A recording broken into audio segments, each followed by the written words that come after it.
Welcome to Real Vermont News. Today, we're looking into the rights of the two other people involved when a pregnant woman makes the unilateral decision to abort the human life growing inside her. Of course, according to the pro-abortion politicians shown here, there are no other people with any rights whatsoever in the matter. The left's proposed amendment to the Vermont Constitution says the issue is all about a woman's right to personal reproductive autonomy. And the accompanying new law these people passed this year, supporting absolutely unrestricted abortion, is built on the same idea. In the liberal progressive view of things, that is the entire issue. The father of this child certainly has no rights at all because he's a man. And men's feelings about these things just don't count. Although, if the pregnant woman makes a different unilateral decision and wants to birth her child instead of aborting it, she can always use the police power of the state to force the father into assuming 18 years of significant financial responsibility for the care and feeding what suddenly becomes known as his child. The man's feelings about the woman's decision in this instance do not matter either.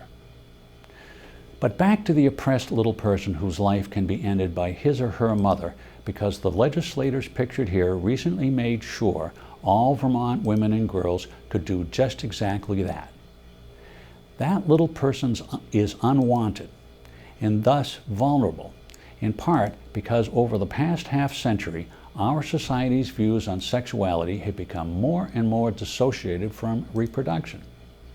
The pill was invented in the 1960s, and from that point onward, people pursued the goal of sexual liberty with, if you will pardon the pun, a passion. From Woodstock to Hollywood, we learned that if it feels good, do it. And if that sexual liberty produced another human being as God intended the sex act to do, well, Roe v. Wade has you covered if you want to get rid of it. Legally, anyway. Morally and psychologically, not so much.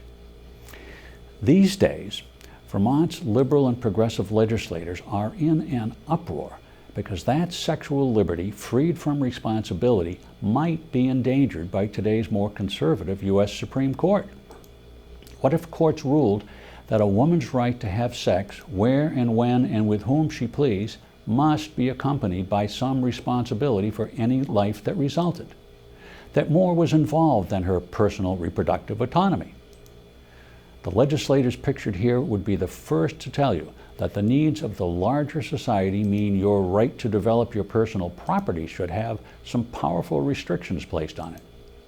Why then do they deny that the larger society's need to protect human life requires it to place some restrictions on women's reproductive rights?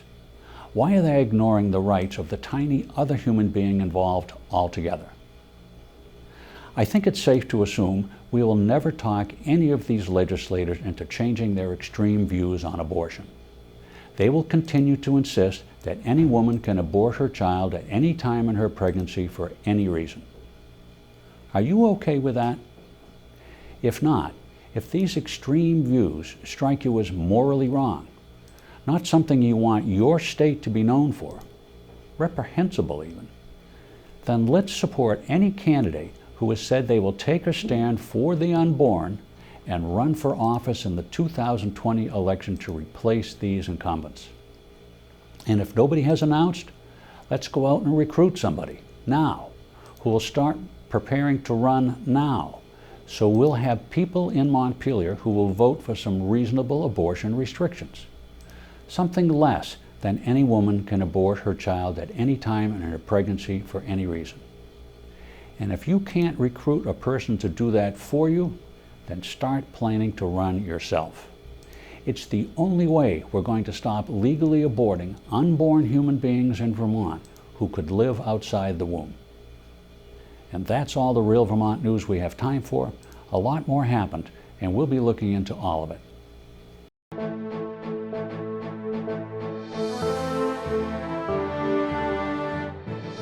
Paid for by Rescue Vermont Political Action Committee.